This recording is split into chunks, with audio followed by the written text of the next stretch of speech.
बहुत बहुत स्वागत है आप सभी का आपके अपने YouTube channel Shukla study point में। मैं शिवम शुक्ला आप सभी दोस्तों का हार्दिक स्वागत करता हूं। आज हम बात करेंगे हिंदी साहित्य प्रथम वर्ष प्रथम सेमेस्टर के नवीनतम पाठ्यक्रम के बारे में, जो 2023-24 की परीक्षाओं के लिए बहुत ही महत्वपूर्ण होने वाला है। 22, 23, 24 इन सभी के लिए बहुत महत्वपूर्ण होने वाला है, क्योंकि सिलेबस आपका पिछले जो है यानी कि 2022 में जो मैंने सिलेबस बताया था, आज के लगभग 7-8 महीने पहले का जो वीडियो पड़ा है वो भी सिलेबस सेम ही सिलेबस है, कोई बदलाव नहीं है सिलेबस में। लेकिन फिर भी आप लोगों की बहुत ज़्यादा रिक्वायरमेंट थी कि सर जी हिंदी में हमको क्या क्या पढ़ना है, इसी प्रकार से अन्य सब्जेक्ट के सिलेबस बता दीजिए फर्स्ट सेमेस्टर के। जो हमारे नए छात्र छात्र हैं, अभी अभी एडमिशन लिए हैं बीए में और प्रथम वर्ष में आए हैं, तो उनकी मतलब प्रथम वर्ष में 2 सेमेस्टर की परीक्षाएं होंगी। एक 6 महीने पर पेपर होगा, फिर दूसरे 6 महीने पर, यानी कि जो परीक्षा इससे पहले आप लोग जो है 1 साल के उपरांत देते थे, अब वही 6-6 महीने में परीक्षा होगी और 3-3 महीने पर आपका मिड टर्म एग्जाम होगा। ठीक है, तो आपको अब भटकने की और एकदम से कहीं ना कहीं पे ये नहीं होगा कि परीक्षा आने पर ही पढ़ना है। अब आपको विधिवत तरीके से पढ़ना पड़ेगा एकदम शुरुआत से। सिलेबस जटिल ज़्यादा नहीं है, सिलेबस सरल है, लेकिन सिलेबस थोड़ा सा लंबा ज़रूर कर दिया गया है। और उस लंबे सिलेबस को पढ़ाने के लिए मैं बैठा हूँ, तो परेशान आपको नहीं होना बिल्कुल भी। तो बीए फर्स्ट सेमेस्टर यानी कि BA first year first semester के 2023 मतलब 22-23 के जो नवीनतम पाठ्यक्रम है उसके अनुसार आपको बताने का प्रयास करेंगे। बुक्स की बात की जाए तो एक बुक्स आती है, आप उस बुक्स को ले लीजिएगा। काव्य संग्रह नाम से आती है, हिंदी साहित्य एवं काव्य संग्रह पुस्तक आती है। तो आपके पेपर का नाम भी यही है, हिंदी काव्य। तो हिंदी काव्य में हमको क्या क्या पढ़ना है मैं आपको उसको बताने का प्रयास करूंगा। आइए हम थोड़ा चर्चा कर लेते हैं सिलेबस के बारे में। हिंदी साहित्य के सभी यूनिवर्सिटीज़ के लिए यही सिलेबस है, बिल्कुल ध्यान से देखिएगा। ओके, नवीनतम एजुकेशन पॉलिसी यानी कि जो न्यू एजुकेशन पॉलिसी आई 2020 में, उसके अनुसार आपकी परीक्षाएं सेमेस्टर वाइज हो गई हैं। उसके लिए नया पाठ्यक्रम जो है यूनिवर्सिटीज़ के द्वारा लॉन्च किया गया है। तो लगभग सभी यूनिवर्सिटीज़ का यही सिलेबस है। आप लोग ज़रूर जो है भटकिएगा मत, यही सिलेबस के अनुसार हम पढ़ाने का आपको प्रयास करेंगे। आइए मैं आपको बता दूं कि आखिरकार हमको पढ़ना क्या है। तो बीए प्रथम वर्ष हिंदी प्रथम सेमेस्टर की बात की जाए तो उसका नाम है, आपके यहाँ पर देख सकते हो, हिंदी काव्य। हिंदी काव्य में हमको जो पढ़ना है इसके बारे में यहाँ पर आपकी स्क्रीन पर आ चुका है। हालांकि यहाँ पर मैंने बहुत ज़्यादा मात्रा में यहाँ पर लिख रखा है, यहाँ पर आपके समझ दिखाई पड़ रहा होगा। लेकिन इन सभी पहलुओं पर विस्तार से चर्चा करते हुए हमको आगे बढ़ना है। बस थोड़ा थोड़ा एक आध दो प्रश्न आ जाते हैं, मतलब कि यहाँ से आप देखिएगा 2 प्रश्न तो लगभग हर बार आते हैं। और फर्स्ट सेमेस्टर का अगर आप लोगों ने पर्चा नहीं देखा है यानी पेपर नहीं देखा है, तो मैंने पेपर बहुत सारे विश्वविद्यालयों के साल करवाए हैं, तो आप देख लीजिएगा क्वेश्चन पेपर कैसा आता है। और 2022 का जो मैंने मॉडल पेपर दिया उसको देख लीजिएगा, 100% आपका वहीं से आने वाला है, तो आप परेशान नहीं होना आपको। ओके, चलिए बात कर लेते हैं कि आखिरकार हमको पढ़ना क्या है। देखिए, सबसे पहले हमको भारतीय ज्ञान परंपरा के अंतर्गत आदिकालीन और मध्यकालीन हिंदी काव्य का इतिहास जानना है, और इतिहास लेखन की जो परंपरा रही है और जो विकास रहा है, इतिहास कैसे लिखा गया हिंदी साहित्य का, और किन किन महान भूत जो है महान विभूतियाँ आई और लिखने का प्रयास किया, उन्होंने किस प्रकार से उन्होंने इतिहास को लिखा, उसके बारे में यहाँ पर चर्चा करने का प्रयास रहेगा। वैसे बता दूं आपको, तमाम सभी लोग जानते होंगे हिंदी साहित्य के इतिहास का काल विभाजन, नामकरण, साहित्यिक प्रवृत्तियां, यही सब हमको पढ़ना है। काल विभाजन में सबसे पहला नाम आपको पता होगा कि शुरुआती जो श्रेय रहा है सबसे पहले लिखने का, वो किसने किया था? गारसा दतासी ने किया था। उसके बाद मौलवी जो है करीमुद्दीन और शिव सिंह सेंगर ने मतलब अपना मतलब इसका ध्यान नहीं दिया जाता इनके और, चूंकि इन लोगों में कहीं ना कहीं पे वो प्रवृत्तियां नहीं विद्यमान है जो आने वाले डॉक्टर जॉर्ज ग्रियर्सन में विद्यमान मिलेंगी और भी अन्य साहित्यकारों में, इतिहास लेखक में मिलेंगी। तो डॉक्टर जॉर्ज ग्रियर्सन का बात की जाए काल विभाजन एवं नामकरण, तो वो modern vernacular literature of the northern Hindustan इनकी एक पुस्तक है। इसमें इन्होंने हिंदी साहित्य का इतिहास लिखा, जो कि हिंदी साहित्य का मतलब हिंदी का प्रथम इतिहास ग्रंथ इसको हम मान सकते हैं। और काल विभाजन और नामकरण के बारे में यहाँ पर कुछ मतलब बातें बताई गई हैं। इसकी आलोचना हुई कि काल विभाजन और जो है इसको लेकर के कहीं ना कहीं पे तमाम प्रकार के इनके मत एक नहीं है। डॉक्टर जॉर्ज ग्रियर्सन जो है, इनका काल विभाजन मुख्य रूप से अगर मैं बताऊं तो वैज्ञानिक नहीं उतरता है, इसलिए ये उतना ज़्यादा महत्वपूर्ण नहीं है। इसके बाद में मिस्र बंधु आते हैं, उन्होंने भी अपना काल विभाजन प्रस्तुत करते हैं, उसकी भी कटु आलोचना होती है। उसके बाद में आचार्य रामचंद्र शुक्ला जी आते हैं और हिंदी साहित्य के इतिहास का प्रामाणिक और उत्कृष्ट काल विभाजन जो रहा है वो आचार्य रामचंद्र शुक्ला जी का ही मिलता है। अपभ्रंश को पुरानी हिंदी मान करके इन्होंने उसको छोड़ ही दिया, और उसके बाद में इनको इन्होंने 4 भागों में बांटा, आदिकाल, पूर्व मध्यकाल, उत्तर मध्यकाल और आधुनिक काल। यानी कि आदिकाल को इन्होंने वीरगाथा काल कहा, पूर्व मध्यकाल को भक्ति काल कहा, उत्तर मध्यकाल को रीति काल कहा और आधुनिक काल को गद्य काल कहा। इस प्रकार से आचार्य रामचंद्र शुक्ला ने बताया। लेकिन आचार्य रामचंद्र शुक्ला के भी कहीं न कहीं पे इतिहास लेखन में कुछ आलोचनाएं विद्वानों ने करी। फिर लेकिन मान्य की बात की जाए तो आज आचार्य रामचंद्र शुक्ला जी की जो हिंदी साहित्य का इतिहास पुस्तक है, उसको बिना पढ़े आप हिंदी साहित्य में प्रवेश नहीं कर सकते। यानी हिंदी साहित्य पढ़ना है तो आचार्य रामचंद्र शुक्ला जी का हिंदी साहित्य का इतिहास आपको पढ़ना ही पड़ेगा।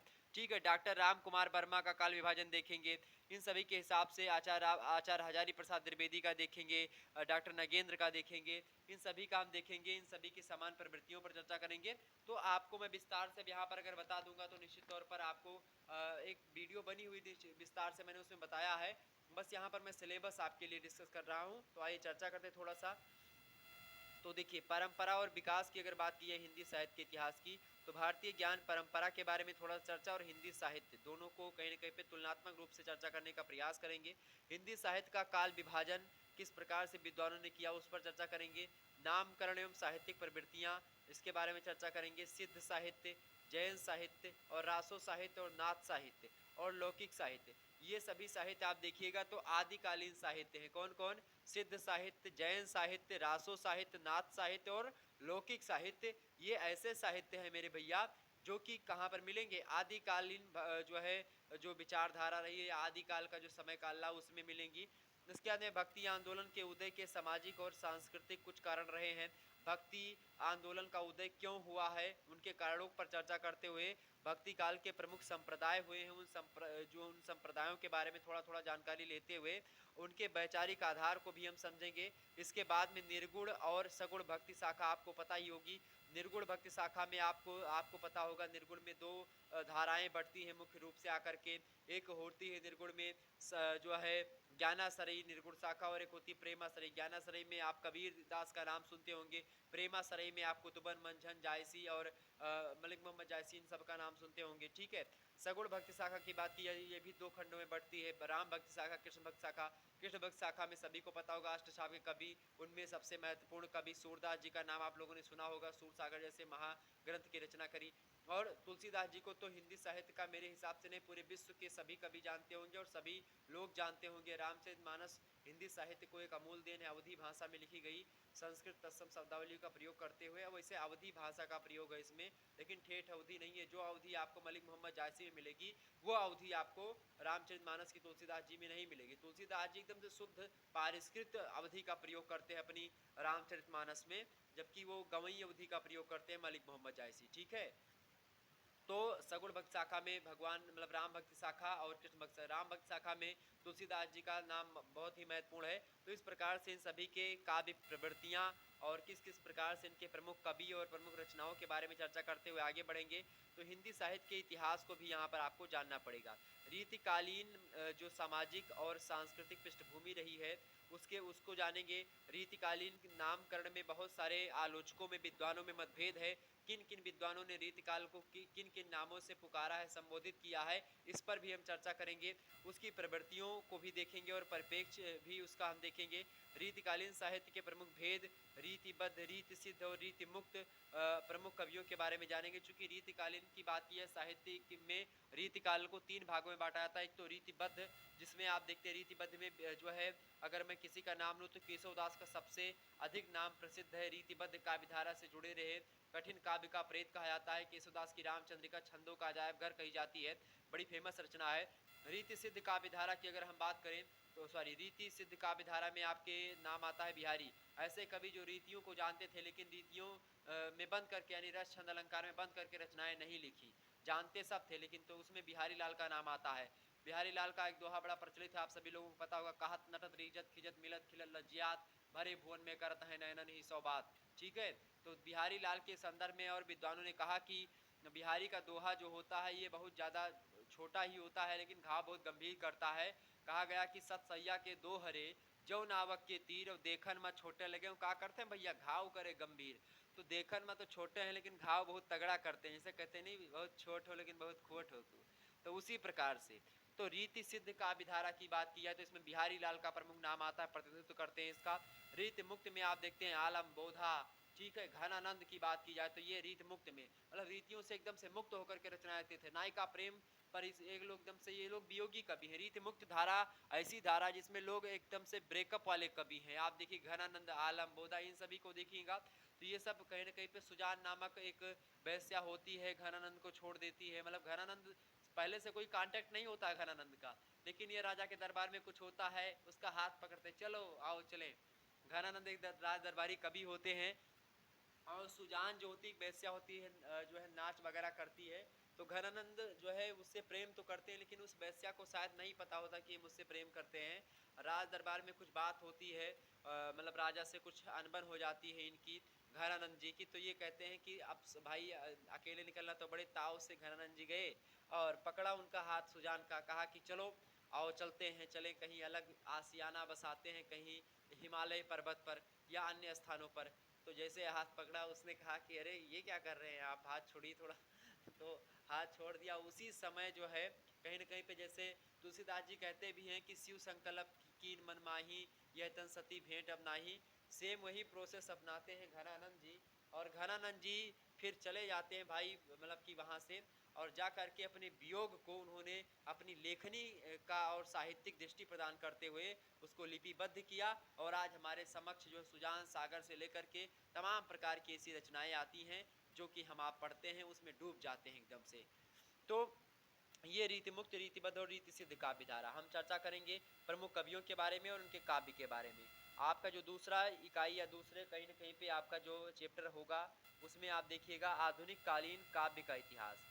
आधुनिक, चूंकि यहाँ पर आपको गद्य इतिहास नहीं पढ़ना है, एक बात यहाँ पर जान लीजिएगा, आपको गद्य इतिहास नहीं पढ़ना है। आपको यहाँ पर पढ़ना क्या क्या भैया, आपको पढ़ना है केवल और केवल आधुनिक कालीन काव्य का इतिहास, आदिकालीन काव्य का इतिहास। वैसे आदिकाल में गद्य की कोई विशेषता रही नहीं, ना गद्य का विकास था, ना बात की जाए भक्ति काल की तो उसमें था, ना रीति काल में कोई गद्य का विकास था।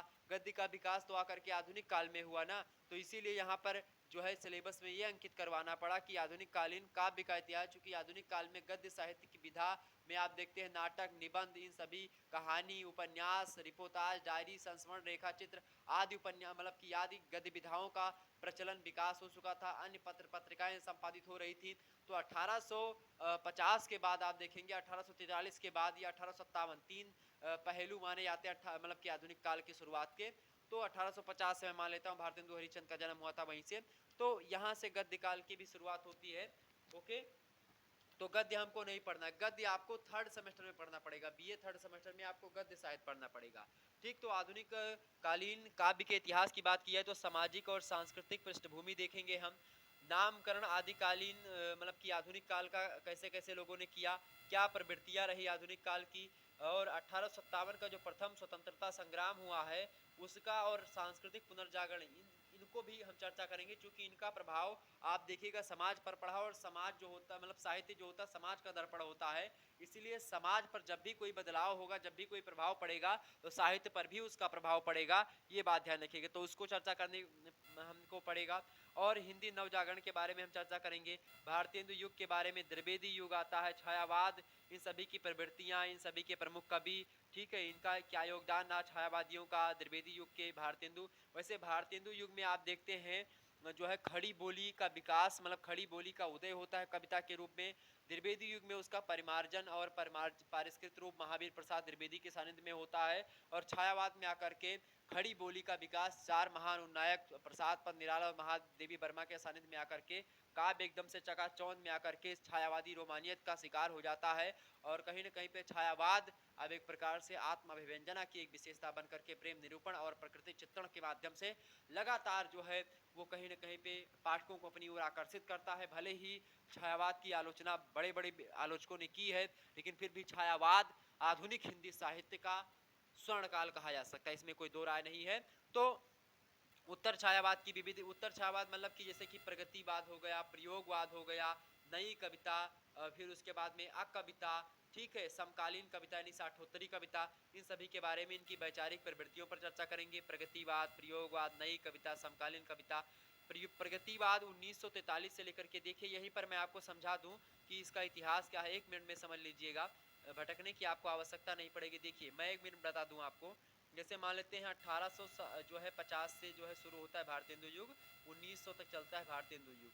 1900 से मान सकते हो आप 1920 तक आप मान सकते हो द्विवेदी युग। 1920 से लेकर के आप मान सकते हो 1900 जो है 36 तक जो है क्या होगा आपका 1920 से 36 तक छायावाद। और इसके छायावाद के बाद में आप देखते हैं 1936 ईस्वी में प्रगतिशील लेखक संघ की स्थापना होती है। मुंशी प्रेमचंद उसकी अध्यक्षता करते हैं। इसी में प्रगतिवादी जो आंदोलन चलता है, तो प्रगतिवाद 1936 से प्रारंभ होता है और 1943 तक चलता है।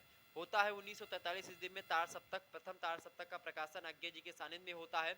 अज्ञे जी 1943 में तार सप्तक का प्रकाशन करते हैं और यहीं से कहीं ना कहीं पे आप देखिएगा तो प्रयोगवाद की परंपरा का शुरुआत हो जाता है और 1953 ईस्वी तक चलता रहता है, लगभग 10 सालों तक। इसके बाद में ही अज्ञे जी के सानिध्य में आप देखेंगे दूसरा तार सप्तक का प्रकाशन 1951 में हो जाता है, लेकिन उसका प्रभाव 1953 ईस्वी 54 ईस्वी तक आते आते दिखाई पड़ता है। तो इस कविता को हम नई कविता कहते हैं। 1960 तक की कविताओं को, यानी 1953 से लेकर के 1960 ईस्वी तक की कविताओं को हम नई कविता कहते हैं। इसी समय एक गुप्त यानी कि जो है कहीं ना कहीं पे गीतों का विकास हो रहा था हिंदी में। तो जो गीत थे लोग मतलब कि जो गीत थे गद मतलब गीत टाइप के, उन गीतों का भी विकास तो इसी समय काल में हुआ है, 54 से 60 के बीच में ही हुआ है। और बाद में आप देखिएगा तो दो मतलब कि मतलब 20वीं शताब्दी 21वीं शताब्दी तक लगभग आ चुका है वो, तो उसमें गद्य गीतों में तो उसको भी चर्चा करने का प्रयास, वैसे पूछा नहीं जाएगा वो। और उसके बाद 1960 ईस्वी के बाद की जितनी भी कविताएं आप पढ़ेंगे उनको आप समकालीन, अब तक की कविताओं को उनको हम समकालीन कविता या साठोत्तरी कविता के नाम से जानते हैं। तो ये बात आपकी हो गई आधुनिक हिंदी साहित्य के इतिहास के बारे में कुछ, ठीक।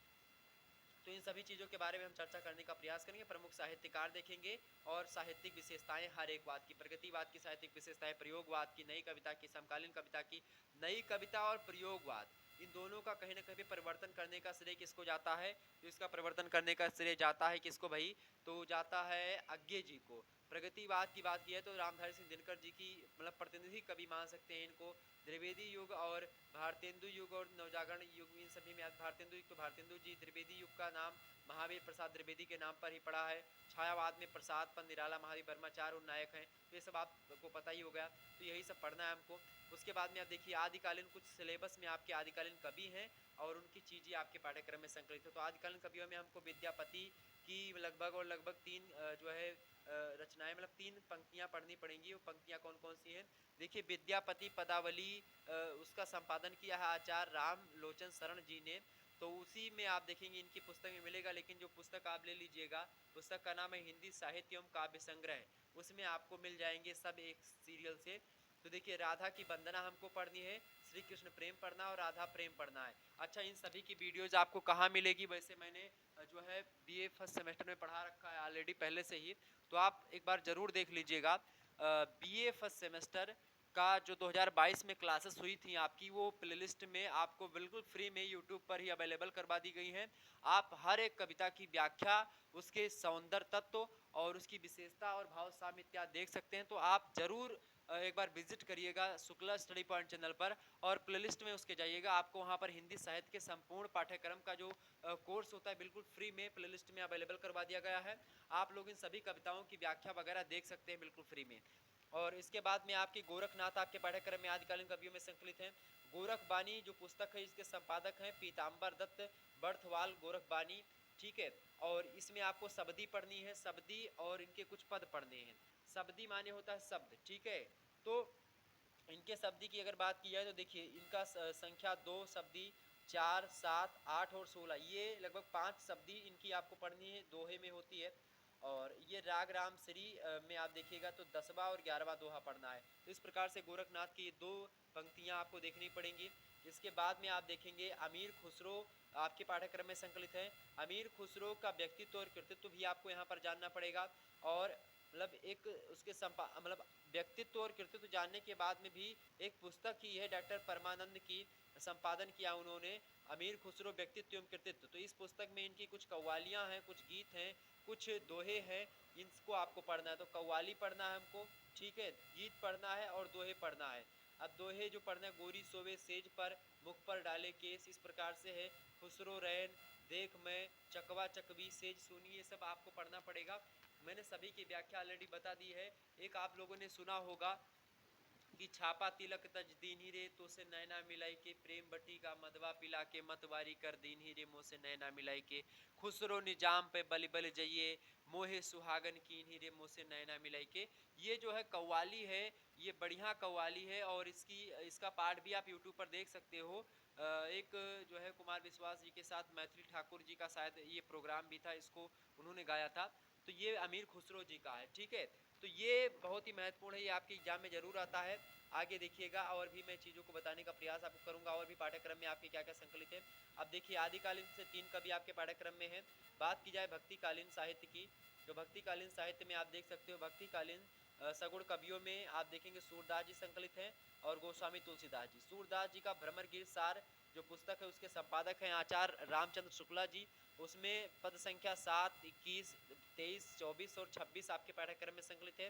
गोस्वामी बाबा तुलसीदास जी की बात की जाए तो श्री रामचरितमानस गोस्वामी तुलसीदास जो है गीता प्रेस द्वारा जो प्रकाशित हुआ है, उसकी बात की जाए गोरखपुर गीता प्रेस स्थित है गोरखपुर में, तो वहीं से प्रकाशन जो श्री रामचरितमानस का हुआ है उसका अयोध्या कांड का दोहा 28 से लेकर के दोहा 41 तक पूरा का पूरा व्याख्या, सभी की व्याख्या और सभी का पूरा चीज आपके यूट्यूब चैनल पर मैंने बना दिया है, आप लोग देख लीजिएगा।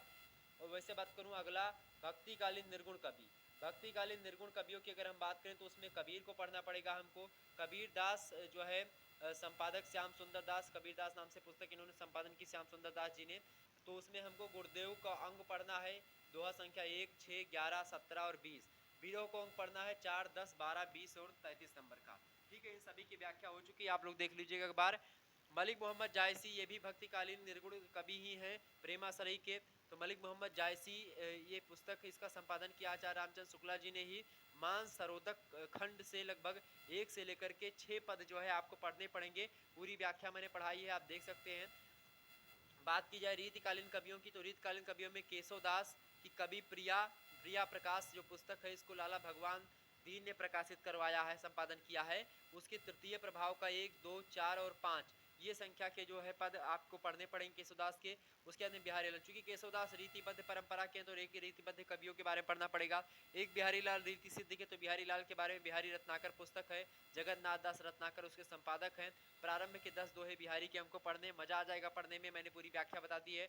घनानंद की बात की तो घनानंद ग्रंथावली इनकी पुस्तक है, रीति सिद्ध का मतलब की रीति मुक्त काव्यधारा से रहे हैं घनानंद। घनानंद ग्रंथावली जो पुस्तक है इसके संपादक है विश्वनाथ प्रसाद मिश्रा जी। तो सुजान हित जो है का जो है 1 और 4 और 7 ये 3 जो है पंक्तियां लगभग आपको 3 पद देखने पड़ेंगे। आधुनिक कालीन कवियों की अगर बात की है तो आपके पाठ्यक्रम में देख सकते हैं आधुनिक कालीन कवि में भारतेंदु हरिश्चंद्र जी के बारे में हमको पढ़ना है। भारतेंदु हरिश्चंद्र जी की अगर हम बात करें तो मातृ प्रेम पर कुछ दोहे हैं इनकी, उसको पढ़ना पड़ेगा कि निज भाषा उन्नति है सब उन्नति को मूल, ठीक है। बिन निज भाषा ज्ञान के मिटे नहीं को सूल, ये सब दोहे हैं, मैंने पूरा विस्तार से बताया। इसके अलावा रोको जो तो अमंगल होए, प्रेम नशे जो कहे पिए जाइए, जो कछु ना कहे तो लघुता, जो कुछ ना कहे तो प्रेम नशा, इस प्रकार से दोहा है, मैंने पूरी व्याख्या इसको बताई है, आप देख लीजिएगा। इसके अलावा ब्रज के लता पता मोह कीजे, ये 3 चीजें आपको मात्र प्रेम पर कुछ दोहे हैं। रोको जो तो अमंगल हो एक जो है पद है, और ब्रज के लता पता मोह कीजिए ये भी एक पद है। इन सभी के बारे में भारतेंदु हरिश्चंद्र जी का है, इसके बारे में पढ़ना है। पूरी व्याख्या मैंने बता दी है सभी की, आप देख सकते हैं यूट्यूब पर ही बिल्कुल फ्री में। वही जयशंकर प्रसाद जी की बात की है तो कामायनी के श्रद्धा सर के प्रथम 10 पद आपको पढ़ने पड़ेंगे, आंसू के 5 पद पढ़ने पड़ेंगे, सभी की व्याख्या मैंने बता दी है, ठीक है। तो ये देखिए भारतेंदु हरिश्चंद्र भारतेंदु युग के हैं। जयशंकर प्रसाद ये जो है किस युग के हैं, तो ये हैं जो है अपने छायावाद के प्रमुख उन्नायक, छायावाद के ब्रह्मा के नाम से जाने जाने वाले। तो कामायनी के सर के प्रथम 10 पद मैंने बता दिया, और आंसू के जो है प्रथम 5 पद, इन सभी की व्याख्या हो चुकी है। सूर्यकांत त्रिपाठी निराला जी की बात की है तो वर्दे बीड़ा वादनी वर्दे कविता है, मैंने व्याख्या कर दी है निराला। और तुलसीदास जो कविता है इसकी व्याख्या प्रथम के 10 पद इसकी व्याख्या कर दी है। वह तोड़ती पत्थर भी एक ऐसी कविता है जिसकी व्याख्या भी मैंने विस्तार से बता दी है।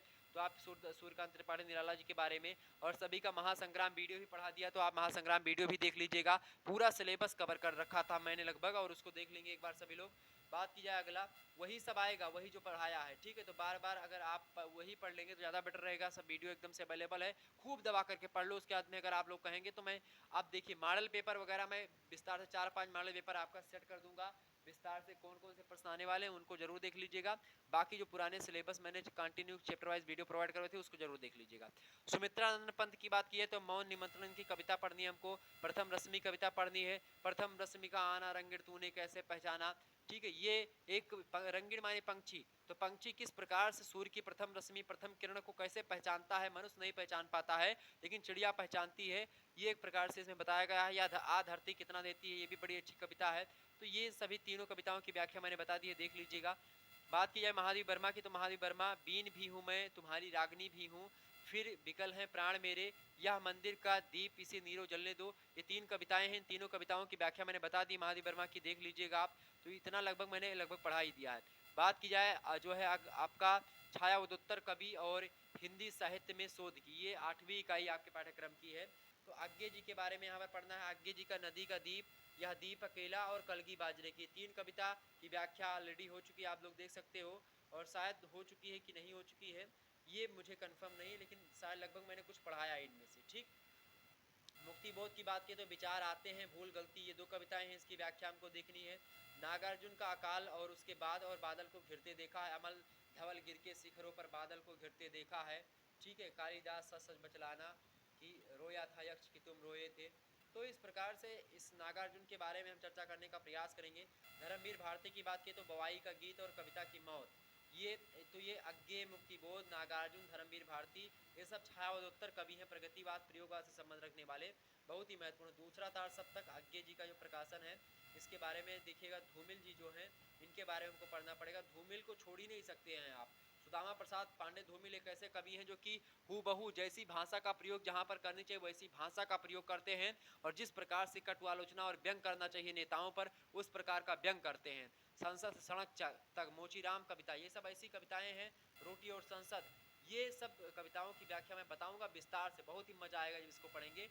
और अगला आपको पढ़ना पड़ेगा यहीं पर इकाई 8 में हिंदी साहित्य में शोध। हिंदी साहित्य में शोध का अर्थ जानना है, उसकी परिभाषा, साहित्य में शोध की प्रविधियों के बारे में, और शोध के विभिन्न अंग होते हैं और शोध का महत्व क्या आखिरकार क्या, इन सभी के बारे में हमको चर्चा करनी। तो इस प्रकार से यहाँ पर आपका सिलेबस समाप्त हो जाएगा। तो हिंदी साहित्य का सिलेबस मैंने आपके समझ डिस्कस कर दिया। बीए फर्स्ट ईयर प्रथम सेमेस्टर 2023 का और किस सब्जेक्ट का आप सिलेबस चाहते हैं एक बार कमेंट सेक्शन में जरूर बताइएगा, मैं जल्दी और भी सब्जेक्ट का आपके सिलेबस दे दूंगा। ओके, चलिए फिर मिलते हैं नेक्स्ट वीडियो में, तब तक के लिए जय हिंद जय भारत। आप सभी का बहुत बहुत धन्यवाद हमारे से जुड़ने के लिए, इसी प्रकार से अपना प्यार हमेशा बनाए रखिएगा। Good night, I love you, सभी का बहुत बहुत धन्यवाद। हिंदी साहित्य, हिंदी काव्य, बीए फर्स्ट ईयर प्रथम सेमेस्टर यानी BA first year first semester का 2022-23 की परीक्षाओं के लिए, ठीक है, ये नवीनतम सिलेबस है जो कि मैंने आपके समक्ष बताया। आगे 24-25 सभी की परीक्षाओं के लिए सिलेबस बहुत ही महत्वपूर्ण होगा। चलिए फिर मिलते हैं नेक्स्ट वीडियो में, धन्यवाद आप सभी का, इसी प्रकार से अपना प्यार हमेशा बनाए रखिएगा। बहुत बहुत धन्यवाद आप सभी का।